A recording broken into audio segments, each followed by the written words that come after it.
ভৌতিক কথা পডকাস্টের 137 নম্বর এপিসোডে তোমাদের সকলকে স্বাগত। আমি অমিত আছি তোমাদের সঙ্গে, আর তোমরা শুনছো ভৌতিক কথা পডকাস্ট। আজকে আমাদের সঙ্গে রয়েছে অভিষেকবাবু। অভিষেকবাবু আজকে আমাদের সঙ্গে হাকিনী বিদ্যার একটা ঘটনা শেয়ার করবেন, যে ঘটনাটা শুনলে তোমাদের অবশ্যই ভালো লাগতে চলেছে। যাই হোক, আর বেশি কথা বাড়াবো না, তোমরা অবশ্যই লাইক, কমেন্ট আর শেয়ার করে দাও। যারা এই পরিবারে যুক্ত হওনি তারা যুক্ত হয়ে যাও। তোমরাও যদি এরকম ঘটনা শেয়ার করতে চাও তাহলে আমাদের সাথে কন্ট্যাক্ট করতে পারো। আমাদের সাথে কন্ট্যাক্ট করা একদম ইজি। আমাদের হোয়াটসঅ্যাপ নাম্বার থেকে শুরু করে সমস্ত সোশ্যাল মিডিয়ার লিঙ্ক তোমরা ডেসক্রিপশান সেকশানে পেয়ে যাবে। তো আর দেরি কিসের, তাড়াতাড়ি কন্ট্যাক্ট করে নাও। চলো আর কথা না বাড়িয়ে এবার আমরা শুরু করছি আজকের পডকাস্ট।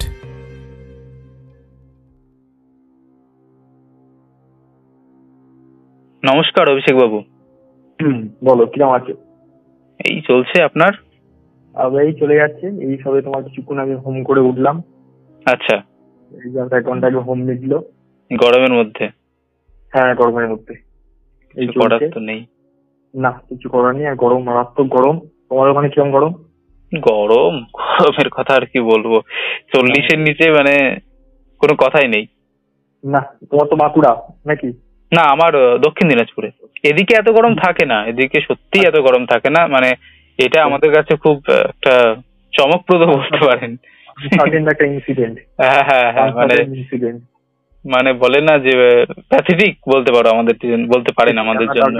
তার কারণ তো আমাদের রাজস্থানের জয়পুরে পর্যন্ত 37 ডিগ্রি, সেখানে আমাদের কলকাতায় 42, 44। এগুলো আর কিছু না, এগুলো আমাদের উন্নতির ফল, এটা পরিষ্কার। এগুলো উন্নতির ফল। হ্যাঁ, আরো উন্নতি করবো, এটাই আমাদের আগামী দিনের অগ্রগতি লাভ। শেষ। হ্যাঁ, গাছ কেটে কেটে একদম শেষ। হ্যাঁ, গাছ কেটে কেটে একদম শেষ। যাকে সেগুলো তো হবেই, কিছু করার নেই, সহ্য করতে হবে, ওইভাবেই চলতে হবে। হ্যাঁ, আপনার তো আগের যে এপিসোডটা সেটা বোধহয় কালপুরুষের উপর ছিল, তাই না? কালপুরুষের উপর ছিল, হ্যাঁ। মানে লোকে কিন্তু খুব পছন্দ করেছে, মানে এটাই খুব ভালো। আচ্ছা, মানুষের যে গ্রহণযোগ্যতাই হচ্ছে মানে তোমার যে বলছে তার কাছে এটাই সব থেকে বড় পাওনা, এবং যার অধীনে জিনিসটা সম্প্রচার হচ্ছে তার হচ্ছে বিরাট পাওনা, আমি মনে করি। 100 বার। তো আপনার সাথে আজকে যেটা নিয়ে আলোচনা হলো সেটা হচ্ছে হাকিনী নিয়ে, তাই না? কোন একটা অভিশাপের জন্য কিছু একটা ইনসিডেন্ট হয়েছিল, এবং সেটাকে কেন্দ্র করেই আর কি মেইনলি আজকের এই পুরো এপিসোডটা, তাই না? একদম। এটা কতদিন আগে হয়েছিল, মানে শুরুয়াত কবে থেকে হয়েছিল? এর শুরুয়াত ধরো তাও মোটামুটি 400 থেকে 500 বছর আগের একটা পুরনো ঘটনা। বাবা, 400-500? 400 থেকে 500 মানে আনুমানিক। আচ্ছা, মানে অ্যাপ্রক্স। হ্যাঁ, অ্যাপ্রক্স একটা। আর ঘটনাটি তোমার আমার শোনা হচ্ছে একজন প্রাজ্ঞ সাধকের থেকে। আচ্ছা, বুঝতে পেরেছো? মানে এটা তোমার আমার তারাপীঠের ঘটনাটা ঘটেছিল এই কিছুদিন আগের ঘটনা। এটা মানে তোমার এখন 1 মাসও হয়নি। এই ঘটনাটা ঘটেছিল তোমার ঘটনাটা শোনা, ওনার মুখে শোনা, ওনার সঙ্গে আমার আলাপ হয়েছিল। এবার আলাপের মাধ্যমে যেটা হয়, ধরো সাধন তত্ত্ব বিষয় বা ওনার কর্মজীবনের কিছু আধ্যাত্মিক কথা, কোনো ভৌতিক কর্মকাণ্ড, সেই কথাই বলতে বলতে উনি আমাকে বেশ কিছু ঘটনা জানিয়েছিলেন, যেটা ওনার জীবনে ওনারও শোনা ঘটনা, কিন্তু ওনার গুরু পরম্পরা অনুযায়ী উনি এটা শুনে আসছেন, এবং উনিও এই পথেরই একজন সাধক। পরে এটা আমাকে উনি বলেছিলেন। সেই ঘটনাটাই আমি আজকে বলতে চলেছি আমাদের এই প্ল্যাটফর্মের মাধ্যমে। আচ্ছা, বলুন তো। এই হচ্ছে, হ্যাঁ, প্রথমেই আমি প্রত্যেককে জানিয়ে রাখছি, গরমে সবাই খুব সাবধানে থাকবেন, জল বেশি করে খেতে হবে, অযথা রাস্তাঘাটে বেশি ঘুরবেন না, যতটা প্রয়োজন ততটাই বেরোন, শরীর সচেতন নিয়ে আপনাদের সবাইকে চলতে হবে। কাজকর্মে তো বেরোতে হবেই সবাইকে, তো বললে কিছু হবে না, কিছু করার নেই। তাও কিছু করার নেই, ঘরে বসে তো আর পেট চলবে না, তাও যতটা নিজের সাবধান অবলম্বন করে যাওয়াটাই কর্তব্য। আমি ঘটনায় আছি। ঘটনাটা আমাকে ঠিক যেইভাবে বলেছিল আমি ঠিক সেইভাবেই সবার সামনে বলতে চলেছি, কারণ ঘটনাটা তো আমার জীবনের ঘটে যাওয়া ঘটনা নয়, শোনা ঘটনা আমার, আমি প্রথমেই বলে রাখলাম। ঘটনাটা হয়েছে এরকম, আজ থেকে প্রায় ধরো 400-500 বছর আগের ঘটনাটা। এটা ঘটেছিল হচ্ছে আমাদের গলসি বলে একটা জায়গা আছে, গলসি না গালসি এরকম একটা জায়গা আছে, জায়গাটা এক্সাক্ট নামটা আমার মাথায় নেই। গালচি বলে আমি একটা জায়গার নাম শুনেছি, বাট গলসি শুনিনি। হ্যাঁ, এটা তোমার ওই মানে উত্তরবঙ্গের একটা কোনো একটা তোমার অখ্যাত গ্রাম, বুঝতে পারলে, ওইখানে ঘটনাটা ঘটেছিল। যাই হোক, তোমার ঘটনাটা যেটা হয়েছিল, ওখানকার যে জমিদার বাড়ি, তখনকার দিনে জমিদার নিয়ন্ত্রিত আমাদের সমাজ ব্যবস্থা ছিল। ওই জমিদার বাড়ির যিনি বড় কর্তা ছিলেন, উনি তোমার রাধারমন চক্রবর্তী ওনার নাম ছিল। আচ্ছা, ঠিক আছে, রাধারমন চক্রবর্তী ওনার নাম ছিল। উনি তোমার প্রচন্ড মানে নিষ্ঠুর প্রকৃতির একজন মানুষ ছিলেন, নিষ্ঠুর প্রকৃতির মানুষ ছিলেন, এবং মানে বহু অত্যাচার, বহু এরকম ঘটনা উনি ঘটিয়েছিলেন। আচ্ছা, মানে প্রজাপীড়ন থেকে শুরু করে অসহায় মানুষের বাড়ি লুণ্ঠন থেকে শুরু করে জমি জমা, যেরকম ন্যাচারালি হয়ে থাকে। যা পেত তাই নিতে, এক কথায় বুঝেছি। হ্যাঁ, এক কথা যা পেত তাই নিতে। কিন্তু ওনার একটা যে মহৎ গুণ ছিল, তার মধ্যে উনি কিন্তু প্রচন্ড সাধু সঙ্গ বা তোমার মানে আধ্যাত্মিকতা এইসব নিয়ে কিন্তু উনি খুব থাকতেন, মানে বিশ্বাস করতেন। হ্যাঁ, মানে শুধু বিশ্বাস নয়, উনি কিন্তু মানে সাধুদেরকে খুব সেবা টেবা দিতেন। ঠিক আছে, এমনকি ওনার ধরো বাড়িতে উনি সাধুদেরকে বসাতেন, সাধু সঙ্গ হতো, গান বাজনা, এই ধরনের কিন্তু উনি একটা ঘটনার মধ্যে কিন্তু ওনার চরিত্রটা ছিল। মানে এইদিকে উনি ধরো এরকম নিষ্ঠুর প্রজাতির ভূমিকায় ওনাকে যেমন দেখা যেত, আবার ওনাকে আরেকটা ভূমিকা দেখা যেত, উনি কিন্তু এই সাধু এইগুলোদের নিয়ে খুব থাকতেন। এটা বিরল দিক একটা, মানে তোমার এগুলো কিন্তু খুব একটা হয় না। যারা ধরো এরকম নিষ্ঠুর প্রকৃতির মানুষরা কিন্তু আধ্যাত্মিকতা হ্যান ত্যান এগুলোর মধ্যে তারা থাকে না। যাই হোক, মূল ঘটনার দিকে প্রবেশ করছি। তোমার ওই যে ছিলেন, যে বড় কর্তা যিনি ছিলেন, উনি ওনার কিছু একটা তোমার মানে গ্রামের মধ্যে একটা কিছু ঘটনা উনি ঘটিয়েছিলেন, যেটা মানে পুরো জমিদার বাড়ির জন্য খুব খারাপ একটা জায়গা তৈরি করে দিয়েছিল। আচ্ছা, কিরকম খারাপ জায়গা? ওই তোমার তখনকার দিনে ওই হতো, দেখবে জকে বুড়ি বা জকে বুড়ো বলা হতো, তাকে জকের ধন। জকের ধনটা শুনেছি, ওটা নাকি একটা বাচ্চা ছেলেকে মেরে আটকে রাখতো ধনটাকে সামলানোর জন্য ওদের। হ্যাঁ, বাচ্চা ছেলে অথবা তোমার বাচ্চা মেয়েকেও করা হতো। আচ্ছা, ঠিক আছে, একটা তোমার ওই পুকুর খনন করে তার মধ্যে একটা ঘর তৈরি করে তার মধ্যে কিছু সোনা দানা মানে তোমার সম্পত্তির ভাগ কিছু পরিমাণ অর্থ দিয়ে ওই পুকুরটার উপর দিয়ে জল ঢেলে দেওয়া হতো। মানে ওকে ওখানে বদ্ধ করে মারা হতো। এবং ওটা করবার আগে তোমার মানে কিছু মানে আমাদের পুজো পাঠের প্রথা অনুযায়ী ঠাকুর মশাই বা পণ্ডিত থাকতেন, তিনি ওই ক্রিয়াকর্মগুলো সম্পাদন করতেন। আচ্ছা, হ্যাঁ, এরকম একটা রিচুয়াল ছিল। এবার এই ঘটনাটা একটা উনি ঘটানোর পরে মানে গ্রামে তোমার বিভৎস রকম মড়ক তৈরি হয়ে যায়।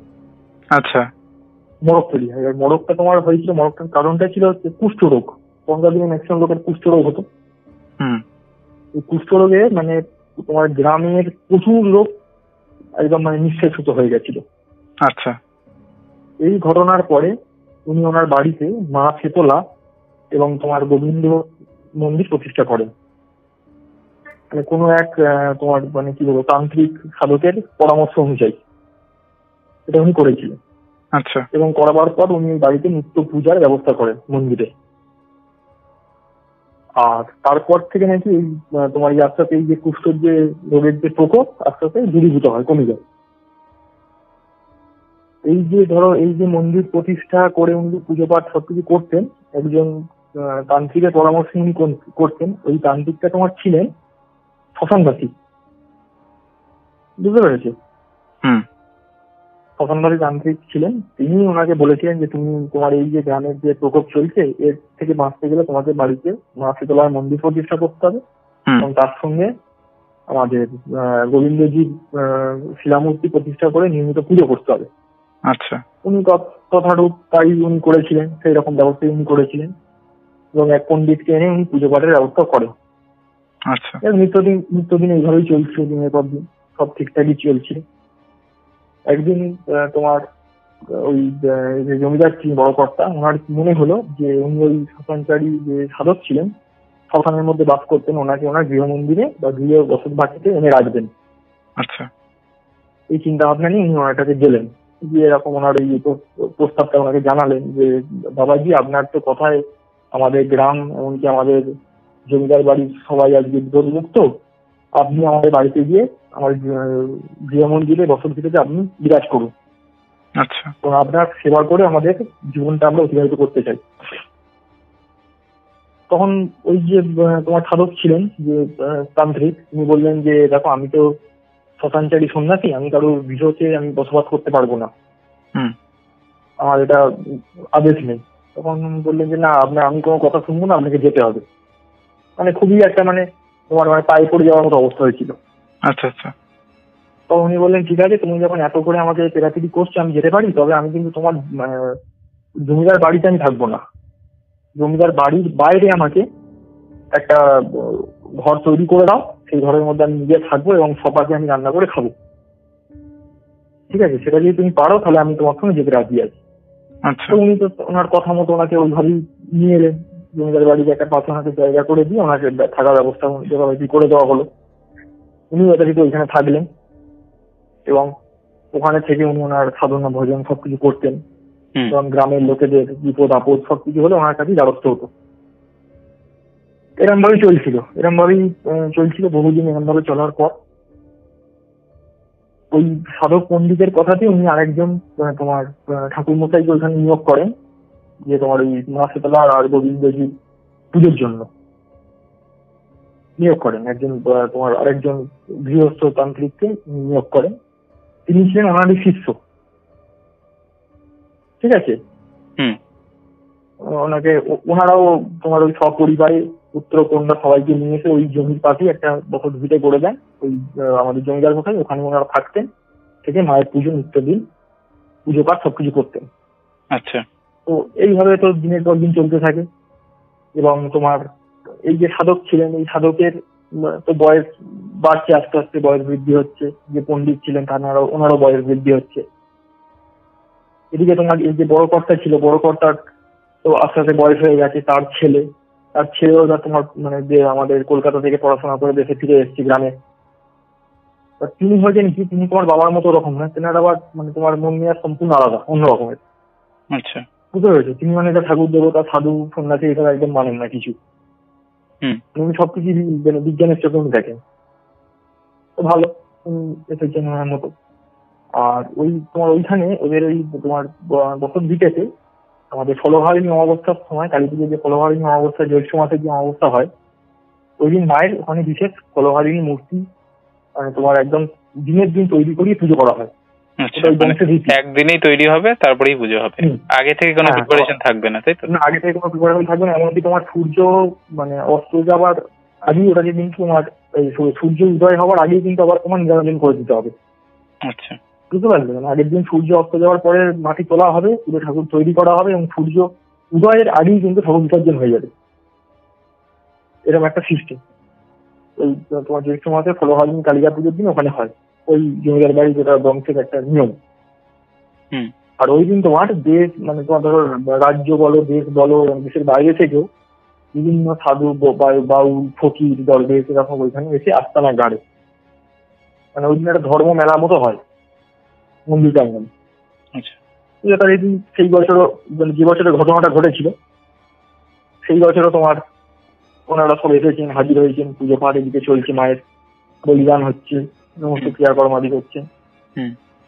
তারপরের দিন যখন সমস্ত কিছু তোমার নিরঞ্জন হয়ে গেল, ঠাকুর মাকে বিসর্জন করে দেওয়া হলো, তখন দেখা যাচ্ছে একজন সাথিকা ওখান থেকে আর যাচ্ছেন না, মানে ওখানেই বসে আছে একজন ভৈরবী সাথিকা। আচ্ছা। তখন সবাই মোটামুটি যারা যারা এসেছে সবাই চলে যাচ্ছে, উনি ওখান থেকে তিনি যাচ্ছেন না। এবং ওখানকার যারা ধরো আমাদের জমিদার বাড়ির যেসব পদস্থ কর্মচারী যারা ছিল তারা বলছে আপনি মা এখানে এখনো বসে আছেন, বলছে আমি জমিদার মশাইয়ের সঙ্গে কিছু কথা আছে আমার। ওই চলুন, জমিদার মশাইয়ের কাছে নিয়ে গেছে। তখন জমিদার মশাই বলছে হ্যাঁ মা কি হয়েছে বলুন। বলছে দেখো বাবা, আমি ছিন্নমস্তা থেকে আসছি। ছিন্নমস্তা তোমার রাজারাপ্পা ছিন্নমস্তা থেকে আমি আসছি মায়ের আদেশে। মা আমাকে বলেছে তুমি এইখানে থাকো, তুমি আর কোথাও যেও না, ওই জন্য আমি এখান থেকে যাচ্ছি না। আচ্ছা, তা আপনি আমাকে থাকার কি জায়গা দেবেন? তখন বলছে আপনি যখন মায়ের আদেশে যখন এখানে এসছেন তাহলে আপনাকে না থাকার জায়গা দেওয়ার মতো ক্ষমতা আমার নেই, আপনি নিশ্চয়ই এখানে থাকবেন, আপনার ব্যবস্থা আমি করে দিচ্ছি। এবং আপনি থেকে মায়ের সেবা যত্ন যেরকম আপনার যা মন আছে, মনে যেরকম আপনার আদেশ হয়েছে, আপনি সেই মতো নির্দ্বিধা এখানে করুন, কোনো আপনার ওপর কোনো রকম জোর দেওয়ার বা অসুবিধা আপনি কিছু পাবেন না। তো কথা মতো তাই হয়েছে, ওনাকে ব্যবস্থা করে দেওয়া হয়েছে, একটা ঘরে উনি আছেন, থেকে ওনার উনি সাধন ভজন সবকিছু করেন, এই করে দিন চলছে। একদিন কি হয়েছে, ওই তোমার মন্দিরের মধ্যে ওদের মানে বিশেষ একটা বংশের ধ্বজা আছে, বুঝেছো, তোমার মানে স্বর্ণ ধ্বজা। আচ্ছা।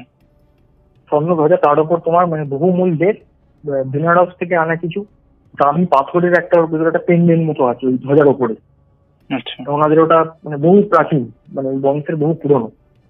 আর ওই ধ্বজাটার সঙ্গে তোমার বেশ কিছু স্বর্ণ মোহর আছে। ওটা একটা কাঁচের বাক্সের মধ্যে থাকে এবং প্রত্যেকদিন ওটাকে যখন মায়ের পুজো হয় ওটাকে ওরা বার করে পুজো করে, এই জন্য নিয়ম হয় ওই বাড়ির। তো ভালো, ওই পুজো পাঠ যেরকম নিত্য নিয়ম করে যেরকম চলে। এর মধ্যে কি হয়েছে, ওই যে জমিদার কর্তা ছিলেন, ওনার যে কর্তার যে ছেলে, যিনি সেই বললাম শহর থেকে ফিরেছেন, ওনার সঙ্গে এই ভৈরবী মায়ের কিন্তু খুব সখ্যতা হয়ে যায়, ভাব মানে খুব মানে আত্মার সঙ্গে আত্মা যেরকম সম্পর্ক হয়েছে ওনার সঙ্গে এরকম হয়ে যায় হঠাৎ। তো একদিন কি হয়, উনি হঠাৎ এসে বলেন যে এই যে এখন যে বর্তমান যে পুরোহিত পুজো করছেন, ওনাকে বলেন যে আপনাকে আর পুজো করতে হবে না, আপনার তো কোনো ছেলে সন্তান নেই, আপনার পরে তাহলে কে পুজোর হাল ধরবে? তখন উনি বলেন আমি তো এখনো শরীর দিক থেকে আমি তো এখন যথেষ্ট সুস্থ এবং আমার তো এখন বয়সও কম, আমি পুজো করছি, তো কোনো অসুবিধা তো আমার কিছু হচ্ছে না।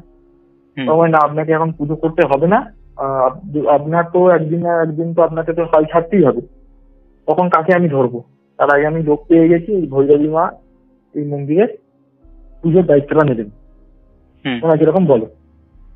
তো উনি কি বলবেন, ওনাকে যখন বাড়ির লোক যখন এরকম বলেছে, ওনার তো কিছু করার নেই, উনি সরে গেছেন রীতিমতো। তো উনি সরে গিয়ে ওটা ওই সাধককে জানান, যে সাধক ওনাকে এনেছিল, মানে বুঝতে পারছি কি বললাম? বুঝেছি। হ্যাঁ, ওই সাধককে উনি ঘটনাটা জানেন। তো উনি শুনে বলেন, খুবই মানে রাগারাগি করেন যে আমাদের এখান থেকে ডেকে আনা হলো, আমি আবার আরেকজন ঠাকুর মশাইকে মন্দিরের পুজোর জন্য আনলাম, আর এখন আমাদের কাছে কোনো রকম অনুমতি না নিয়ে উনি একজন হঠাৎ মানে অযাচিত একজন অতিথির পরামর্শে আমার কাছের লোককে উনি বাদ দিয়ে তাকে এখন এখানে রাখলেন। এটা নিয়ে একটা একটু তোমার মানে মনোমালিন্যের মতো হলো। তো যাই হোক, এই জন্য ঘটনাটা ঘটবার পর তিনি তো এই ভৈরবী মা তো পুজো পাঠ সব কিছু করছেন, এবং এই ভৈরবী মা আবার ওনার কিছু শিষ্যদের এই মন্দিরে এনেছেন, 2-4 শিষ্যকে, তারা ভৈরবী মাকে সাহায্য করে। আচ্ছা, মানে ওই কাজে সাহায্য করার জন্য? হ্যাঁ, কাজে সাহায্য করার জন্য এনেছেন। যেহেতু মহিলা, এই মতো কাজে তোমার পুজো পাঠের জন্য তো পুরুষ মানুষ দরকার আছে, তো করেন সমস্ত কিছু। মন্দিরের দায়িত্ব এখন মানে মন্দিরের চাবিটা পর্যন্ত ওই ভৈরবী মায়ের কাছে থাকে, মানে বুঝতে পারছি এরকম একটা অবস্থা। আর ইনাদের কিন্তু গুরুত্ব মানে খুব কমে যাচ্ছে। এই যে ধরো যে তান্ত্রিক বাবার আছেন বা এই তান্ত্রিক বাবার যে শিষ্য একজন যে পণ্ডিত যে পুজো করতেন, ওনাদের কিন্তু অনেক বসে মানে সেই জমিদার বাড়িটার গুরুত্বটা সেরকম আর নেই, যাচ্ছে খুব কমে গেছে। জাস্ট ওনারা আছেন এইটুকু, খাওয়া পড়ার কোনো অভাব নেই আর থাকার কোনো অভাব নেই, এইটুকু ওনাদের এখন সম্মান, না আর কোনো এখন সম্মান নেই। মানে গ্রামের লোকেরা এখন ওনাদের কাছে একদম যান না, ওই সবই এখন মানে ধরো কিছু হলেই ভৈরবী মায়ের কাছেই যাচ্ছেন, আর ভৈরবী মাই তাদের সমস্ত কিছু দাবি দাবা আবদার সব কিছু মেটাচ্ছেন। তো এরকম করে চলছে। হঠাৎ একদিন কি হয়েছে, তোমার রাত্রিবেলা যখন মন্দির বন্ধ করা হবে, আরতির পর যখন খায়ান দেওয়া হবে, মন্দির যখন বন্ধ করে আরেকবার পুনরায় যখন খুলে মানে মন্দিরে তোমার লাইট ফাইট সমস্ত, তখন তো লাইট না, আমাদের তখন প্রদীপের আলোয় মশালের আলোয় মন্দিরে পুজো হতো। সেখানে যখন সমস্ত কিছু বন্ধ করতে যাচ্ছে, হঠাৎ ওনার চোখ পড়েছে যে তোমার ওই ইয়ে নেই, মানে যে ধ্বজাটা ছিল মায়ের মাথার উপরে ধ্বজাটা নেই, স্বর্ণ ধ্বজাটা নেই, গায়েব হয়ে গেছে, মানে কেউ নিয়ে নিয়েছে, গায়েব হয়ে গেছে। হ্যাঁ, মানে মন্দির থেকে উড়ে গেছে পুরো। তো উনি তখন থেকে বেরিয়ে ওনার সমস্ত আমাদের বাড়ির যে ওই জমিদার বাড়ির যারা ছিল সবাইকে ডেকে এনেছেন যে মন্দিরের ধ্বজা কোথায় গেল, ধ্বজা খুঁজে পাওয়া যাচ্ছে না, মায়ের মুকুটের ওপর ধ্বজা ছিল। জমিদার বাবু এসে গেছেন, জমিদার বাবুর ছেলে এসে গেছেন, এনারা তো মানে একদম সারা বাড়ি সমস্ত কিছু খুঁজছেন, লেটেল ফেটেল দিয়ে পুরো গ্রাম ফ্রাম এরকম তছনছ করে দেওয়া হয়েছে, মানে বাড়ি সবার বাড়ি কোথায় গেল পাওয়া তো গেল না। উল্টে ওই যে জমিদার বাবুর যে ছেলে ছিলেন তিনি বললেন যে এটা আমার মনে হচ্ছে এতটুকু সম্ভব ওই তান্ত্রিক পণ্ডিত এবং ওনার যে শিষ্য যে পুজো করতেন যাকে বাদ দেওয়া হয়েছে মন্দির থেকে, তিনি ঘটনাটা ঘটিয়েছেন। আচ্ছা। বুঝতে পারলে, মানে ওনাদের উপর সন্দেহের তীর ফেলে দিল। যেহেতু উনি রানীর মন্দিরে পুজো করতেন, ওনাকে বাদ দেওয়া হলো, ওই জন্যই উনি হয়তো এই মন্দিরের এই জিনিসটাকে আত্মসাৎ করেছেন। অপবাদটা দেওয়া হলো এবং অপবাদটা দেওয়া হলো এবং গ্রামের কিছু লোকও কিন্তু এই অপবাদটায় ওনাদের সঙ্গে সামিল হলেন। তারাও বললেন হ্যাঁ হ্যাঁ ঠিকই কথা, ঠিকই কথা। পণ্ডিতজি কিন্তু বেশ কিছুদিন পণ্ডিতজির মধ্যে ব্যবহারও আমরা অনেক কিছু অসঙ্গতি বুঝতে পেরেছি। পণ্ডিতজির মন মানসিকতা এখন ঠিকঠাক ছিল না, খুব লোভ বেড়ে গেছিল। আচ্ছা, গ্রামের লোকেরা বলছে, কেন ওনারা যখন ওই পণ্ডিতজি যখন আমাদের বাড়িতে পুজো করতে যেতেন, উনি কিন্তু টাকার দাবিটা খুব বেশি করছিলেন। আগে কিন্তু ওনার এই চরিত্রটা ছিল না। তখন তো পণ্ডিত তো ওখানে শুনে মানে খুবই অবাক হয়ে গেল। তিনি বললেন, আমি তো কোনোদিন তার কাছে টাকার কোনো দাবি কিছু করিনি, যে যা দিত আমি সেইটাই গ্রহণ করতাম। আর আমি দীর্ঘদিন ধরে মায়ের মন্দিরের সেবা করছি, মায়ের ওই জিনিসটা থেকে আমার লোক থাকবে কেন? আর আমাকে আপনি বসিয়ে দিয়েছেন, এতে আমার কোনো আপত্তি কিছু নেই, একদিন তো বসতেই হবে।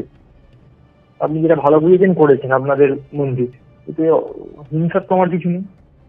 আর কথা তো কোনো ওনার তো কিছু শুনলোই না।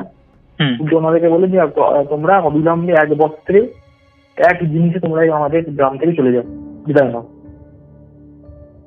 ওদেরকে বললো, এরকম একটা এত বড় অপমানজনক কথা। আর সেই যখন এটা হলো, এটাতে কিন্তু তোমার এই যে বড় কর্তা যিনি ছিলেন, তিনিও কিন্তু মানে কোনো প্রতিবাদ কিছু করলো না। উনি যাকে একদিন ধরো হাতে পায়ে ধরে ওনার ভদ্রাসন এনেছিলেন, সেই মানুষটিকেও কিন্তু ওরা তাড়ালো, মানে ওই যে তান্ত্রিক সাধককে। বুঝতে পেরেছো মানে কত বড় অপমান? মানে যেটা একদমই উচিত না, একদমই উচিত না। এবার সেই তোমার যেদিন হয়েছিল, মানে তোমার পূর্ণিমার দিন রাত্রিরে ঘটনাটা ঘটেছিল। পূর্ণিমার দিন রাত্রিরে ঘটনাটা ঘটেছিল, ওই দিনই ওনাদেরকে কিন্তু গ্রাম থেকে তাড়িয়ে দেওয়া হলো।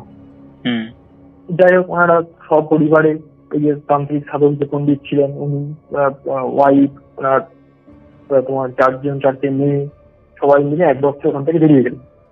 এবং ওনার সঙ্গে আরো দু একজন গ্রামের লোকও, যারা ওই মানে ওই তোমার যে পণ্ডিতের খুব কাছের মানুষ ছিল, তারাও বললো আমরা ওই গ্রামে থাকবো না। তারা তাদের কেউ ছিল না পরিবারের, তারা ওই পণ্ডিতের সঙ্গে থাকতেন, খুব ভালোবাসা সম্পর্ক হয়ে গেছিল। তারা বললেন যে এরকম বাবা ঠাকুরের এরকম অসম্মান আমরা সহ্য করবো না, সহ্য করে গ্রামে আমরা থাকাটা মানে আমাদের মেরুদণ্ডকে দেখিয়ে দেওয়া। ওনারাও বেরিয়ে গেলেন, চলে গেলেন ওনাদের সঙ্গে। তো গ্রাম থেকে ওরা চলে গেলেন একটা অন্য একটা তোমার গ্রামের উদ্দেশ্যে ওনারা এগোলেন আস্তে আস্তে। এই ক্ষেত্রে তোমার কি হলো, ওই যে আরেকদিন যে পণ্ডিত যে পুজো করতেন, উনি বললেন যে এত রাত্রে তো আমরা এখন তো গিয়ে তোমার বাসস্থান তো আমরা ঠিক করতে পারবো না, এত রাত্রে আমরা কোথায় যাবো পাবো? স্বাভাবিক ব্যাপার, এত রাত্রিরে কিছুই নেই। আমার এক শিষ্যর বাড়ি আছে, তার বাড়িতে আমরা এখন গিয়ে কটা দিন থাকি, থাকার পর তিনি একটা আমাদের আশ্রয়স্থান করে দেবেন। আমার খুব কাছের একজন শিষ্য। আচ্ছা। তো এই বাবা ঠাকুর বললেন, দেখো তুমি যে জানো আমি তাদের ভদ্রাসনে আমি থাকি না, তোমরা থাকো, আমি বরং অন্য একটা জায়গা আমি নিজের মতো দেখে নিচ্ছি। বলে না, আপনাকে তো আমার এই বয়সে কখনোই আমরা একা থাকতে পারবো না, আমরা থাকবো এক জায়গায়, আপনি আপনার আশ্রয়ের জন্য আবার খুঁজে বেড়াবেন, এটা তো হতে পারে না। এবার চলুন, আপনি ওই ভিতরে থাকবেন না, আমরা ভিতরে থাকবো, আপনি ভিটের বাইরে আপনাকে একটা জায়গা ব্যবস্থা করে দিতে বলবেন, উনি করে দেবেন, কোনো সমস্যা হবে না, আপনি চলুন, আপনার সঙ্গ আমরা ছাড়বো না। মানে এত ভালোবাসত। যাই হোক, ওনারা সবাই মিলে সেই জায়গাটায় চলে গিয়ে ওখানে ওনারা থাকছেন। তো ওখানে ওনাদের খুব মানে আদর যত্ন করে ওনাদেরকে মাথায় তুলে রাখা হলো, থাকছেন। কিন্তু এই অপমানটা ওনারা সহ্য করতে পারেননি। বুঝতে পেরেছি, অপমানটা মানে ওই পণ্ডিত এবং ওই তান্ত্রিক সাধক যিনি, তিনি প্রচন্ড রকমের এই অপমানটাকে কিন্তু মনের ভেতরে গেঁথে নিয়েছিলেন। আর তোমার এই যে সাধক ছিলেন না, ইনি ছিলেন তোমার মানে উগ্র তান্ত্রিকী সাধক। আচ্ছা, মানে রাগচটা যাকে বলে, তাই তো? হ্যাঁ, রাগচটা শুধু ওটা নয়, উনি ছিলেন একজন তোমার অঘরী কাপালিক। বুঝতে পেরেছি, উনি ছিলেন একজন অঘরী কাপালিক। ইনি তখন তার পরের দিন ওই ওনার যে শিষ্য যিনি মন্দিরের পুজোর দায়িত্বে ছিলেন, ওনাকে বললো যে দেখো আমি একটা সিদ্ধান্ত নিয়েছি, এই সিদ্ধান্তটা আমি তোমাকে জানাচ্ছি, তোমার মতামতটা আমাকে কি জানিও। আর আমি জীবনে একটা হয়তো সব থেকে আমার জীবনের শেষ এবং সব থেকে বড় একটা আমি ভুল করবো জেনে বুঝে। আর কিন্তু এই ভুলের তোমাকে কিন্তু পূর্ণ সহায়তা করতে হবে, কোনো পাপের ফলের কথা চিন্তা না করে। এটা তোমার কাছে আমার শর্ত, তুমি যদি আমাকে সম্মান দাও বা আমাকে যদি তুমি ভালোবাসো, অন্তর থেকে ভক্তি করো, তাহলে তোমাকে কিন্তু এটা মেনে নিয়ে আমাকে সাহায্য করতে হবে। তো উনি বললেন যে হ্যাঁ বাবা ঠাকুর, আপনি জানান কি আপনার মতামত হয়েছে আপনি আমাকে বলুন, আমি যাই আপনি বলবেন সেটা আপনার উপর আমার পূর্ণ সহায়তা, এবং আপনাকে আমি পুরো দামে সহায়তা আমার তরফ থেকে যা করা যায় আমি করবো। আচ্ছা, সেটা যদি আমার পাপও হয়, আমি সাত্বিক ব্রাহ্মণ, আমি সেই পাপের কথা আমি চিন্তা করবো না। আপনি বলুন। বলছে দেখো, আমি তো ওদের ওই ভদ্রাসনে ওই গ্রামে তো কোনোদিন পা দেওয়ার আমার ইচ্ছা ছিল না, কিন্তু বড় বড় কর্তা আমাকে হাতে পায়ে ধরে আমাকে নিয়ে যায়, হাতের পিঠে করে আমাকে নিয়ে যাওয়া হয়েছিল, মানে এত সম্মান দিয়ে। আর সেই জায়গা থেকে আজকে আমাকে একটা মিথ্যে অপমানে গ্রাম থেকে আমাদের বিতাড়িত করে দিল। এর ফল কিন্তু ওদের ভুগতে হবে। ওই জমিদার বাড়ি এমনকি গ্রাম যে পর্যন্ত আমি উজাড় করে দেবো, এরকম একটা সিদ্ধান্ত উনি নিলেন। বলছে যে বাবার এত বড় আপনি সিদ্ধান্ত নিলেন, এত বড় অভিশাপ দিচ্ছেন। বলে অভিশাপ না, আমি এটা কাজে করে দেখাবো এবং এটাই বাস্তব ঘটবে। আর যেটা ঘটবে সেটা আমার গুরুই আমাকে কাল রাত্রিরে ওই পথে আসতে আসতেই আমাকে অদৃশ্য শরীরে আমার কর্ণে বলে গেছে যে বাপ, তোকে এই জিনিসটা করতে হবে, এই অপমানটা তোর নয়, এই অপমানটা আমাদের গুরু পরম্পরার অপমান হয়েছে, ওই জন্য আমাকে আরো এই অপমানটার বদলাটা নিতে হবে। ঠিক আছে, আমি আপনাকে পুরোপুরি সহায়তা করছি, কোনো আপনার কোনো চিন্তা নেই, আপনার যা যা দরকার যখন যেটা প্রয়োজন হবে আমাকে বলবেন, আমি আপনার সঙ্গে আছি। ঠিক আছে, অষ্টমী তিথিতে আমরা শ্মশানে যাবো, শ্মশানে গিয়ে একটা ক্রিয়া করবো, আর সেই ক্রিয়া করতে আমার যা যা প্রয়োজন তুই আমাকে জোগাড় করে দিবি। আচ্ছা, আর শুধু আমাকে জানাবি যে সদ্য একটা মানে অপঘাতে মৃত শ্মশানে ঢুকেছে এরকম একটা প্রাণ দেহ এলে আমাকে তুই সঙ্গে সঙ্গে খবরটা দিবি। তো যথারীতি তাই হয়েছে। তোমার অষ্টমী তিথি পড়ে গেছে, পড়ে যাওয়ার পর ওই দিন একটা শ্মশানে তোমার একটা যুবকের অস্বাভাবিক মৃত্যু দেহ এসেছে। বাবা ঠাকুর তো ওখানে সঙ্গে সঙ্গে চলে গেছেন, চলে গিয়ে ওনার যা যা ক্রিয়া কর্মাদি ছিল উনি সব কিছু করেছেন। করবার পর উনি এবার হোম যজ্ঞে বসছেন। হোম যজ্ঞে বসার পর আগে উনি ওই পণ্ডিত মুখার্জি উনি বলে দিচ্ছেন যে দেখো, তোমাকে একটা কথা বলে দিচ্ছি, আমি যখন হোম যজ্ঞ করবো তুমি কিন্তু শ্মশানের মধ্যে প্রবেশ করবে না, শ্মশানের বাইরে থাকবে। আর ওই বাইরে থাকবে আটতলার যে ছাউনিটা আছে ওর মধ্যে বসে থাকবে, আর সূর্য ওঠার পরে তুমি আমার সঙ্গে দেখা করবে। তিনি তাই করেছেন ওনার কথা মতো, এবং তুমি ওই দিন কিন্তু যখন দেখা করতে আসবে গঙ্গা স্নান করে তোমাকে আসতে হবে। পরের দিন তাই হয়েছে, উনি গঙ্গা স্নান করে ওনার সঙ্গে দেখা করতে এসছেন। দেখা করতে এসে দেখে তোমার ওই যে বাবা ঠাকুর ওখানে বসে আছে, উলঙ্গ অবস্থায় বাবা ঠাকুর বসে আছেন এবং সারা গায়ে ছাই ভস্ম মাখা, রক্তে যাওয়ার মতো চোখ লাল হয়ে আছে, মাথার চুল উস্কো খুস্কো, সারা দেহ তোমার একদম মানে হোমের কালিতে ঝুলিতে একদম মাখামাখি। বলছে হ্যাঁ বাবা ঠাকুর এসছি, বলুন এবার কি আপনার আদেশ আছে। বলছে তোমাকে আমি কটা জিনিস দিচ্ছি, এই জিনিসগুলো নিয়ে তুমি ওই গ্রামে 4 কোণে 4টি জিনিস পুঁতে দেবে, এবং সেটা তুমি করবে আজকে সূর্য অস্ত যাওয়ার পরে। এবং ওখানকার যত দিঘি আছে, পুকুর আছে, আকুয়া আছে, সব জায়গায় কিছু আমি যে বস্তুগুলো দিচ্ছি সব জায়গায় তুমি ছড়িয়ে দেবে, এবং যখন ছড়াবে এক নিঃশ্বাসে তোমাকে ছড়াতে হবে। বলেছে তো ও তাই কথা মতো আরো 2-1 লোককে জড়ো করে ওই জিনিসটা উনি মানে সূর্য উদয় অস্ত যাওয়ার পরই উনি করে দিয়েছেন। আচ্ছা, করে দিয়েছেন ওনার কথা মতো সেরে উনি ওদের কাছে চলে এসেছেন। বলছি বাবা, আপনি যা যা বলেছিলেন আমাকে, আমার সমস্ত কিছু কাজ কমপ্লিট হয়ে গেছে, সমাপ্ত করে দিয়েছি। তবে আমি যখন সমাপ্ত করলাম তখন আমি কিন্তু দেখলাম যে একজন বিশাল দেহী একজন তোমার মানে নারী মূর্তি, আচ্ছা, বিশাল দেহী একজন নারী মূর্তি আমায় কিন্তু যেন অনুসরণ করছে। যখন আমি দিঘির মধ্যে ওই জিনিসটা ছড়া ফেলছি, ওই আপনি যে মিশ্রণটা দিয়েছিলেন, বা যখন আমি ওই আগে ভাগ যেটা দিয়েছিলেন যে গ্রামের 4 কোণে পুঁতে, তখন কিন্তু আমাকে উনি দেখছিলেন ওই নারী মূর্তিটা। আচ্ছা, এবং নারী মূর্তিটা দেখবার আগে কিন্তু তার মানে চারদিকে কিন্তু মোড়ক ঘুরছিল, মোড়ক, বড় বড় মোড়ক। মোড়ক বলতে? আচ্ছা, মোড়ক, ওকে ওকে, মোড়ক, হ্যাঁ হ্যাঁ হ্যাঁ, মোড়ক, মুরগি মোড়ক। এবং মোড়ক গুলো কিন্তু মানে যেরকম মোড়কের সাইজ হয় ওরকম সাইজ নয়, বড় বড় সাইজের মোড়ক। আচ্ছা, ঘুরছিল এবং আমাকে কিন্তু তারাও মানে আক্রমণের জন্য কিন্তু এগিয়ে এগিয়ে আসছিল আমি যখন এই কাজটা করছিলাম। এমনকি ধরুন আমি এই পুকুরটায় ফেলবার পর যখন আরেকটা পুকুরে যখন মানে ওটা সামান্য দূরত্ব যখন পুকুরের মধ্যে আমি ফেলতে যাই, তখনও কিন্তু ওখানে আমি দেখি যে ওরকম ওই নারী মূর্তি ঘুরছে এবং তার সঙ্গে লোকগুলোও কিন্তু ঘুরছে। আচ্ছা, এটা আমি বুঝতে পারলাম না যে ওই একটা জায়গা থেকে আমি একটুখানি গেলাম আর ওই নারী মূর্তির মোড়কগুলো এত তাড়াতাড়ি কি করে স্থান পরিবর্তন করে চলে এলো, এটা আমি কিন্তু বুঝতে পারলাম না। আমার এখানে একটা খুব রহস্য লাগছে। তখন ওই বাবা ঠাকুর মানে পণ্ডিত তান্ত্রিক সাধক যিনি ছিলেন তিনি বলছেন, ওটা মোড়ক তুমি দেখেছো, আর যে নারী মূর্তি দেখলে ওটা হচ্ছে আমাদের হাসিনী মহাবিদ্যা। আচ্ছা, বুঝতে পারলে? হাসিনী দেবী মানে নিম্ন একটা তোমার দেবী, নিম্ন পর্বের একটা দেবী। হাসিনী দেবীকে কালকে আমি হোমের মধ্যে থেকে ওদের পাতাল লোক থেকে আমি জাগিয়েছি। আচ্ছা, পাতাল লোক থেকে ওনাকে জাগিয়ে এনেছি এবং উনি এই বদলাটা উনি কিন্তু নেবেন। আর আমি কালকে যে পুজোটা করেছিলাম ওটা হচ্ছে তোমার মৃত্যু দেবীর পুজো, মানে দেবীটা যে দেবীর পুজো হয়েছিল দেবীটার নাম হচ্ছে তোমার মৃত্যু। আচ্ছা, দেবীটার নামে মৃত্যু? মৃত্যু দেবী, হ্যাঁ, মৃত্যু দেবীর পুজো করে হাসিনী দেবীকে জাগানো হয়েছিল। ও নিত্য দেবী, তাই তো? মৃত্যু দেবী, হ্যাঁ, মৃত্যু দেবী। আচ্ছা আচ্ছা, মৃত্যু দেবীর পুজো করে হাসিনী দেবীকে জাগানো হয়েছিল। আর এই হাসিনী দেবীর হচ্ছে তোমার এই কালো যে মোড়ক, এই মোড়ক কিন্তু ওনার সহচরী, মানে ওনার তোমার বাহন। আচ্ছা, আর এরা এই গ্রামের কিন্তু এদিক ওদিক চারদিকে ছড়িয়ে পড়বে। আচ্ছা, এটা কি এক প্রকার বিদ্যা, মানে এটা কি লাভ করা যায়, যেমন কর্ণ পিশাচিনী বা কালপুরুষ এরকম টাইপের? একদম একদম, এই বিদ্যা তোমার লাভ করা যায়, এটা তোমার অপবিদ্যা, ঠিক আছে? অপবিদ্যাকে বলা হচ্ছে।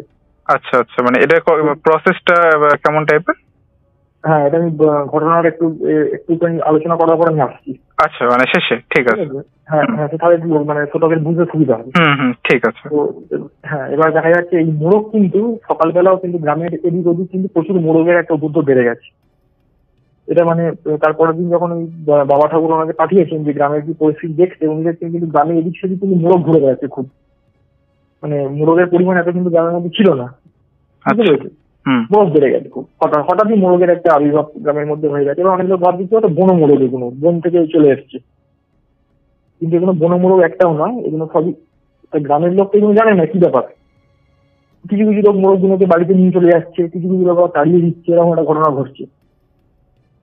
আর ওই তার 2 দিন থেকে 3 দিনের মাথায় গ্রামের কিন্তু প্রত্যেকটা বাড়িতে কিন্তু কুষ্ঠরোগের আবার আবির্ভাব বেড়ে গেছে। কুষ্ঠরোগের আবির্ভাব বেড়ে গেছে এবং এমন কুষ্ঠরোগ এমন পর্যায়ে পৌঁছে গেছে যে প্রত্যেকদিন কারোর না কারোর বাড়িতে কিন্তু মৃত্যুর ঘটনা কিন্তু ঘটছে। আচ্ছা, এরকম পরিস্থিতি, এটা গ্রামে একটা মানে মোড়ক তৈরি হয়ে গেছে আবার। মানে একবার কি করেছিলাম, একবার মোড়ক হয়েছিল, যার জন্য ওই তোমার জমিদার বাবু ওই যে এই সাধককে এনেছিলেন এই গ্রামে, মানে মোড়ক থেকে বাঁচানোর জন্য, যে পুজো পাঠ করা, মন্দির তৈরি করা, সেই রকম কিন্তু আবার একটা পুরোনো আর একটা কিন্তু মোড়ক গ্রামে চলে এলো। আচ্ছা, ঠিক আছে, তো এরকম ব্যাপার হচ্ছে, গ্রামের চারিদিকে লোক মরছে। এমনকি ওই যে জমিদার মশাইয়ের যে ছেলে, যে তোমার কলকাতা থেকে পড়াশোনা করে এসছে, যে ব্যবহারটা ঘটালো, তারও কিন্তু ছেলে, যে তার ঘরের যে মানে বড় কর্তার যে নাতি, সেও কিন্তু মানে কুষ্ঠরোগে আক্রান্ত হয়ে শয্যাশায়ী। এরকম অবস্থা, কারণ জমিদার বাড়ির মধ্যেও কিন্তু রোগ ঢুকে গেছে, এরকম পরিস্থিতি। মানে কি পুকুরের জল থেকে শুরু করে খালের জল, দিঘির জল, সবই তোমার দূষিত হয়ে গেছে চারদিকে, পাতকুয়া থেকে শুরু করে ক্ষেত খামার সমস্ত জায়গা, কোনো জায়গাটা পবিত্র নেই, মানে অসুচিকর একটা পরিবেশ চারদিকে চলছে। তো এর মধ্যে থেকে তো প্রচুর লোক মারা যাচ্ছে, আর বাবা ঠাকুর ওই শ্মশানেই উনি বসে কিন্তু ক্রিয়াকর্মদি কন্টিনিউ করে যাচ্ছে। আর ওনাকে এসে ওনার যে পণ্ডিত যে শিষ্য ছিল, টোটাল খবরগুলো আমাকে দিচ্ছে যে এখন এই পরিস্থিতি, এই অবস্থা, হ্যান ত্যান জানাচ্ছে। তখন যেদিন উনি এই খবরটা দিলেন যে জমিদার মশাইয়ের নাতি কারো এরকম মানে তিনি একদম মারা গেলেন, এই খবরটা ওনার কাছে এসছে, তখন উনি কিন্তু একটু নড়ে চড়ে বসলেন যে এটা মনে হয় বড্ড বেশি অভিশাপের ফল হয়ে গেল। উনি তো মারতে চাননি, তচ্ছে উনি চাইছিলেন যে একটা ক্ষতি হোক, কিন্তু ওনার হাতে কিন্তু আর কিছু নেই, বুঝতে পেরেছো? বুঝতে পেরেছি। হ্যাঁ, ওনার কিন্তু হাতে আর কিছু নেই, কারণ একবার যখন মৃত্যুর দেবীকে যখন আহ্বান করে আনা হয়েছে, মৃত্যুর দেবী কিন্তু ওনার সংকল্প পূরণ করেই স্থান ত্যাগ করবে, এরকম একটা ব্যাপার।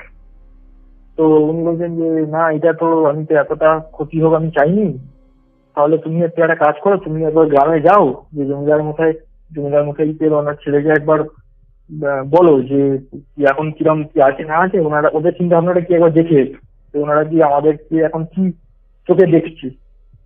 বলছেন যে আমি যাবো, বলছে হ্যাঁ তুমি যাও, আমার উপর আবার খুব খারাপ ব্যবহার অত্যাচার করবে না, তো বলছে না কেউ কিছু করবে না, আমি বলছি তুমি যাও।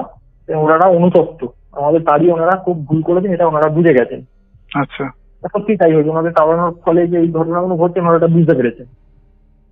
বুঝতে পেরেছে ওনারা নিজেরা অনুতপ্ত খুব, যে জিনিসটা ওনারা খুব ভুল করেছেন। আচ্ছা, যে এত বড় অপমান করে তাড়িয়ে দেওয়াটা উচিত হয়নি। তার কারণটা কি, মাঝখানে কিন্তু একদমই উচিত হয়নি। হ্যাঁ, আর মাঝখানে কিন্তু ওই জিনিসগুলো কিন্তু সবই পাওয়া যায়। এই যে স্বর্ণ ধ্বজার যে হাফিস হয়ে গেছিল সেটা কিন্তু পাওয়া যায় পরে, এবং সেটা পাওয়া যায় তোমার ওই মাতাজি এবং মাতাজির যে শিষ্যরা ছিল তারা তোমার একটা মানে দুষ্কৃতী দল ছিল, ডাকাত ছিল। আচ্ছা, একটা গ্যাং ছিল, তারা কিন্তু জমিদার বাড়িতে লুট করে, ঠিক আছে, এবং লুট করে, কিন্তু লাঠিয়ালদের হাতে তারা কিন্তু ধরা পড়ে। ধরা পড়বার পর তাদের যে ঘর দেওয়া হয়েছিল সেই ঘর কিন্তু সার্চ করবার পর তোমার কোতোয়ালি থেকে পুলিশ আনানোর পর দেখা যাচ্ছে ওই ধ্বজা এবং মোহর সেই ঘরের মধ্যে কিন্তু পাওয়া যায়।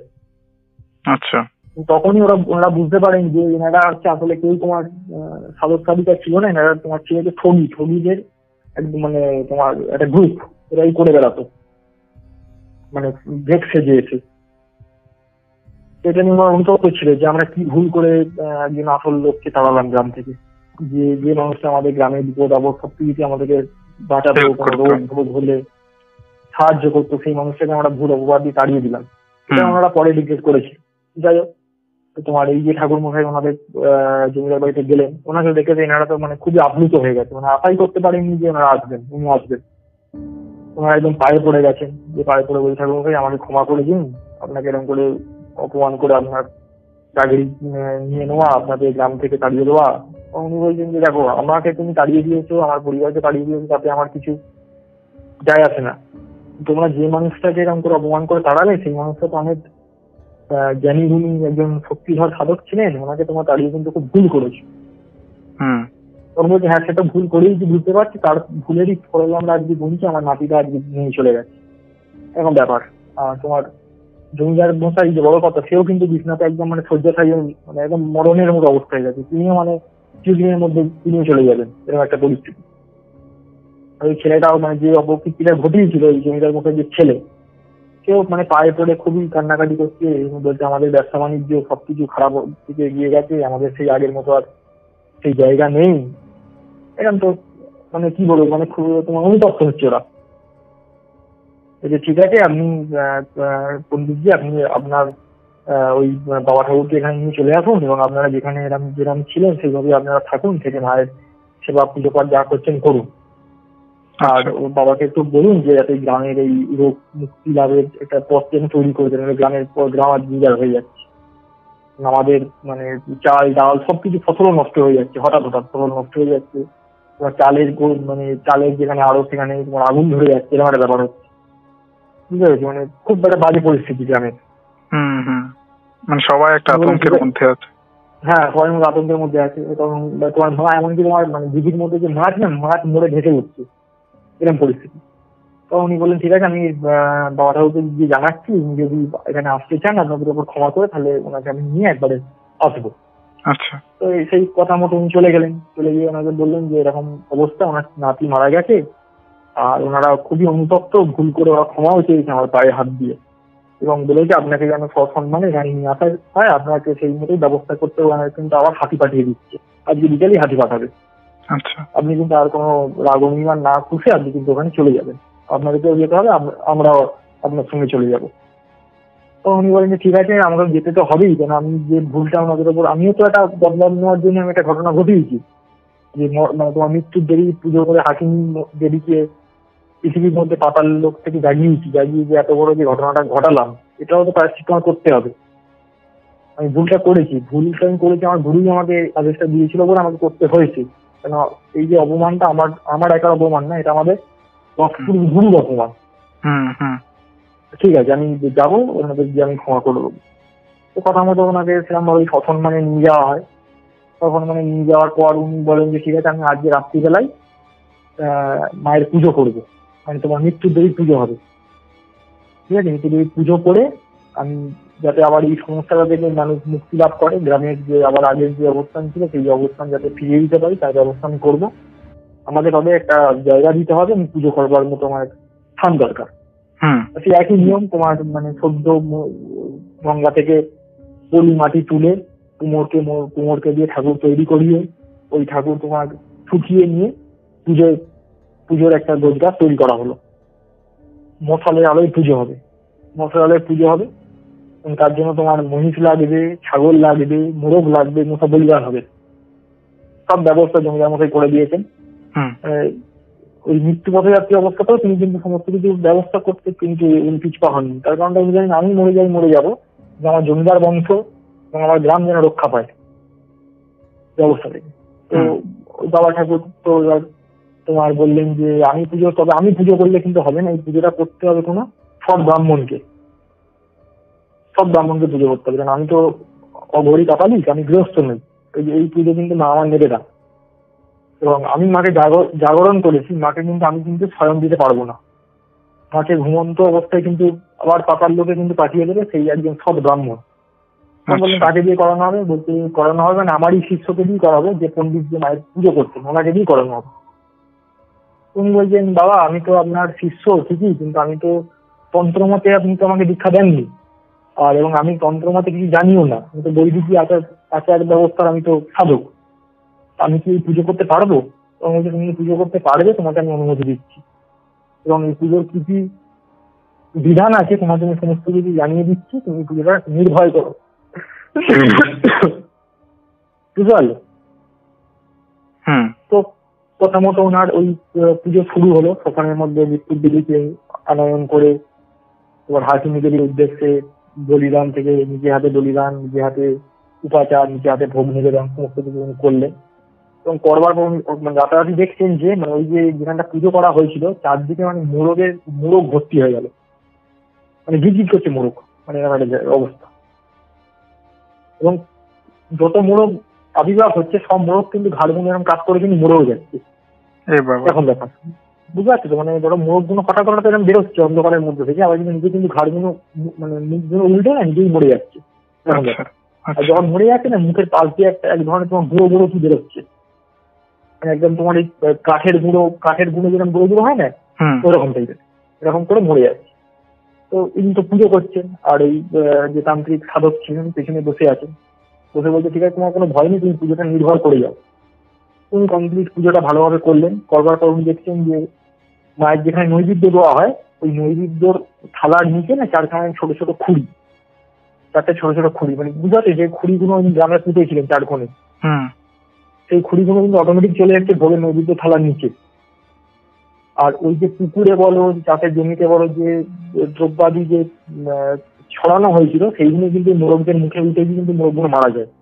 মানে কি যে বিষটা ঢালা হয়েছিল এই অভিশাপটা সেটাই কিন্তু দেবী যখন পাতাল লোকে আবার চলে গেলেন সেটা কিন্তু দিয়ে গেলেন ফিরিয়ে, মানে যাতে বিষটা উঠে গেল। তো উনি পুজো সূর্য মানে তোমার উদয় হওয়ার আগে উনি পুজো কমপ্লিট করলেন, এবং ওই ঠাকুর ওই পণ্ডিতের সাধকের আদেশ অনুযায়ী ওই যে সমস্ত মোরগগুলোকে পুঁতে দেওয়া হলো, এবং ওই যে খুঁড়িগুলো ছিল খুঁড়িগুলোকে তোমার গঙ্গার জোয়ারে নিক্ষেপ করে দেওয়া হলো।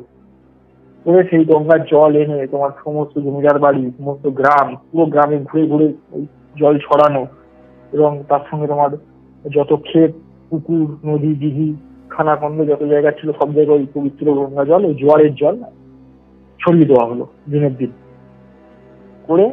ওই গ্রামকে অভিশাপের মুক্তি থেকে বন্ধনমুক্ত করা হলো, এবং করে গ্রামের চারদিকে আবার চারখানা সুন্দর শুদ্ধ কলস, মানে পূজিত কলস মুখে গ্রামকে বন্ধন করে দেওয়া হলো। বন্ধন করে দেওয়ার পরে তোমার আস্তে আস্তে কিছুদিন পরে দেখা গেল গ্রাম থেকে যারা অসুস্থ হয়েছিল সবার রোগ আস্তে আস্তে নির্মূল হয়ে যাচ্ছে। গ্রামে একটা যে সুন্দর মলিন একটা যে আবহাওয়া পরিবেশ, শান্ত সুন্দর সেই জায়গাটা কিন্তু তৈরি হয়ে গেল। এই অভিশাপটা কিন্তু আবার নিজেই বিদায় দিল গ্রাম থেকে। এই হচ্ছে বিষয়। এই একটা তোমার এই যে ঘটনাটা এই যে সাধক আমাদের জানিয়েছিলেন উনি হচ্ছেন ওই তান্ত্রিক পণ্ডিতেরই মানে তোমার গুরু পরম্পরার শিষ্য একজন। উনি ওইটা জেনেছিলেন ওনার এক গুরুর মাধ্যমে যে হাকিম মানে তোমার দেবী কি ফল হয়, এনাকে জাগানো বা এনার পুজো করা বা এনাকে জাগিয়ে মানুষের যে ক্ষতির উদ্দেশ্যে এনাকে প্রেরণ করা তার কি মারাত্মক এফেক্ট হয়, এইটাই তোমার ঘটনা ছিল আজকে। আচ্ছা বুঝতে পারলে? এবার বলো তোমার কি জানার আছে বলছি এর মধ্যে। জানার বলতে আমি জানতে যেটা চাইলাম সেটা হাকিনী বিদ্যাটা মানে এটা কেমন? যেমন আমরা আমাদের আপনি যেমন বলেছেন কালপুরুষটা এবং পরিসাধনা এবং আমরা কর্ণপিশাচিনী এই বিষয়গুলো নিয়ে জেনেছি যে কিভাবে তার সাধনা হয়, বা মানে পুরোটা আমরা অবশ্যই জানিনি আর পুরোটা জানতেও চায় না কেউ, কারণ কেউ এটা বাড়িতে ট্রাই করার কেউ মানে চিন্তা ভাবনাও যাতে না করে। তো সেই কারণেই বলছি পুরোটা জানার দরকার নেই, তার একটা যদি ধারণা কেমন টাইপের হয় বা কিভাবে এই সাধনাটা করা হয় সামথিং। এটা তো যেহেতু তোমার তন্ত্রেরই দেবী এবং তোমার মানে এর ভেরিয়েশনটা হচ্ছে তোমার ভিন্নভাবে, বুঝতে পারলে? এরা তোমার যোগিনীর মধ্যে 64 যোগিনীর মধ্যে একটা তোমার যোগিনীর মধ্যে ইনি করছেন। আচ্ছা। এবং এনার অবস্থান হচ্ছে তোমার পাতালের একদম ভুলক এনার অবস্থান। আচ্ছা। এনাকে ওই হোমের মাধ্যমে এনাকে জাগরণ করতে হয় এবং উনি হচ্ছেন তোমার মৃত্যু দেবীর সহচরী। আচ্ছা, বুঝতে পারছো? উনি মৃত্যু দেবীর সহচরী এবং এনার বাহন হচ্ছে তোমার কালো মোরগ, এনার বাহন। এনার সাধনা সিদ্ধি লাভ করে যে সাধক এর ক্ষমতা পায়, তারা শুধুমাত্র মানুষের অনিষ্ট বা মানুষের ক্ষতি করবার জন্য এই ক্ষমতাটাকে প্রয়োগ করে। মানে ওই ক্ষমতাটা ভালো কাজে লাগে না? না না, এই ক্ষমতাটা কোনো ভালো কাজে তোমার লাগে না। এমনকি যদি ধরো এই স্বার্থ সিদ্ধি যদি না করা হয়, মানে ধরো ইনকমপ্লিট যদি কোনো কারণে হয়ে যায়, সাধক ধরো সাধনাটা করতে করতে কোনো কারণে ছেড়ে দিল বা করলো না বাদ বাকিটা, ফলেও কিন্তু সাধকের কিন্তু মৃত্যু ঘটতে পারে এই দেবীর হাতে। কি করতে পারে? মৃত্যু ঘটতে পারে। আচ্ছা, মৃত্যু ঘটতে পারে। মৃত্যুটা হবে কিন্তু মানে ওই মোরগ দ্বারাই কিন্তু মৃত্যুটা লাভ হবে, মানে মোরগ গুলো কিন্তু মানে নিষ্ঠুর ভাবে সাধককে কিন্তু কুড়ে কুড়ে হত্যা করবে। আচ্ছা, মানে কষ্ট দিয়ে মারবে, তাই তো? কষ্ট দিয়ে মারবে একদম, মানে ঠুকরে ঠুকরে যাকে বলে মারা হয়। আচ্ছা, এরকম একটা অবস্থা। এবং এই সাধনার কুফলটা কিন্তু মানে যার উপর প্রয়োগ করা হবে তাদের কিন্তু মানে শুধু সেই প্রজন্ম নয়, তাদের 10 প্রজন্মকে কিন্তু এফেক্টেড করে দিতে পারে, এমনই ক্ষমতা সম্পূর্ণ এই মহাবিদ্যা। এই আমাদের মহাবিদ্যা বলছে আমাদের 64 যোগিনীর যে একজনই হাকিমের প্রভাব। আচ্ছা, না এখানে তো আমার একটা জিনিস ক্লিয়ার হলো না যে মানে এটা কি রাত্রিবেলা বা কেমন টাইপের সাধনা? সাধনাটা কিভাবে হয়? এটা শ্মশানে বসে বা কোনো বাড়িতে বসেই হয় কি? না না না, শ্মশানে হবে, শূন্যবারে হবে এবং তোমার ফাঁকা বদ্ধ জমিতে, যে জমি চাষ করা হয় না, ঠিক আছে, যে জমিতে চাষ করা হয় না সেই জমিতেই বসে সাধনা করতে হবে। এবং এই সাধনা তোমার 31 দিনের একটা সাধনার যে প্রক্রিয়া থাকে করা হয়। আর অনেক গুপ্ত গোপন দ্রব্যাদি দিয়ে সাধনা করতে হয়, প্রদত্ত মন্ত্রে সাধনা দিয়ে নিয়ে যেতে হয়। তারপরে তোমার অনেক রকম গুপ্ত গোপন ব্যাপারের মধ্যে লুকায়িত আছে, যেটা তোমার বেশি প্রকার আমাদের ভেতরে ঢোকারও দরকার নেই। আমার একটা জাস্ট ধারণার দরকার ছিল যে কেমন টাইপের কি বিষয়টা, মানে সবাই তো জানতে চাই। আমরা সবসময় বলা যায়। হ্যাঁ, আমরা সবসময় বলবো যে কেউ বাড়িতে কখনোই ট্রাই করবে না, এগুলো খুব ডেঞ্জারাস। আর বলেন অল্প বিদ্যা ভয়ঙ্করী, তো বিষয়টা সেরকমই হয়ে যাবে। একদম একদম একদম, কিছু না জেনে শুনে এজন্যই তো মুশকিল জিনিস। আর এইসব সাধক পাওয়াও খুব মানে তোমার ভাগ্যের ব্যাপার। বুঝতে পারলে? সাধক মানে লাখে একজন জন্মায়। একদম সেটাই খুব কম এইসব সাধকে মানে তোমার সাধক তৈরি হওয়া এবং এই সাধনার উপর সিদ্ধা পাওয়াটা আরো কঠিন, খুব কঠিন জিনিস। এটাই ছিল ঘটনা। আচ্ছা, থ্যাংক ইউ। আশা করছি আজকের এই ঘটনাটাও হয়তো সবার ভালো লাগবে, পছন্দ করবে আগের দিনের মতন। বহুদিন পর আপনাকে পাওয়া গেল আবার। আবার পাওয়া যাবে, অবশ্যই পাওয়া যাবে। একসঙ্গে থাকতে হবে, একসঙ্গে পথ চলতে হবে, এটাই জীবন। আমি 2-4টা কথা বলে দিতে চাই। আমার একটা চ্যানেল আছে তন্ত্র কথা, ঘরে বসে তোমরা নানান সমস্যার সমাধান করতে পারবে। নিত্য নিয়ম করে এখানে বিভিন্ন ধরনের তন্ত্রক্রিয়া টোটকা এখানে দেওয়া হয়, দেখো জানো, ঘরে বসে সমাধান করো। আর যারা মনে করছে একান্ত যাদের সমস্যা বৃহৎ কেন্দ্রিক হয়ে গেছে, তারা কারোর কাছে গিয়ে সমস্যার সমাধান করিয়ে নেবে। আমার কাছে আসতে হবে, আমি একবারও বলছি না। তোমাদের যাকে ভালো লাগবে, যাকে পছন্দ, তার কাছে যাও, সমস্যা ফেলে রেখো, সমস্যাটা সমাধান করে নিও। আর যারা হাতে কলমে মাতৃসাধনা শিখতে চাও বা যাদের এখনো দীক্ষা লাভ হয়নি, তারা আমার মন্দিরে এসো, মন্দিরের দরজা খোলা আছে তোমাদের জন্য। ওকে, অমিত ভাই একটু বলে দাও। হ্যাঁ, আমি আপনার চ্যানেলের যে লিঙ্কটা সেটা ডেসক্রিপশনে দিয়ে দেবো। সবাইকে বলছি, চ্যানেলের ডেসক্রিপশনে স্যারের চ্যানেলের লিঙ্ক দেওয়া থাকবে, তোমরা গিয়ে অবশ্যই ভিজিট করতে পারো। এবং স্যার যেটা বললো, তোমরা গিয়ে চ্যানেলে দেখতে পারো যে টোটকাগুলো স্যার বলছেন। আমি যদিও পার্সোনালি কখনো দেখিনি, তোমরা গিয়ে দেখতে পারো কেমন টাইপের উনি কি বলছে, তোমাদের জীবনে কাজে লাগছে কিনা তোমরা ট্রাই করতে, যদি মনে হয় তোমরা ট্রাই করবে তাহলে ট্রাই করেও দেখতে পারো। আর স্যারকেও সাপোর্ট করো যেরকম আমাদের সবাইকে মানে তোমরা করছো, এটাই। আমাদের ভৌতিকতা পডকাস্ট এবং ভৌতিকতা চ্যানেল দুটোই সিরিজ হোক। একদম, থ্যাংক ইউ। মানুষের চোখে, মানুষের হৃদয় যেন পৌঁছে অবশ্যই গেছে, আরো যেন মানে অন্তঃস্থলে যেন পৌঁছে যায়, দিকে দিকে ছড়িয়ে পড়ুক, এটাই প্রার্থনা করবো।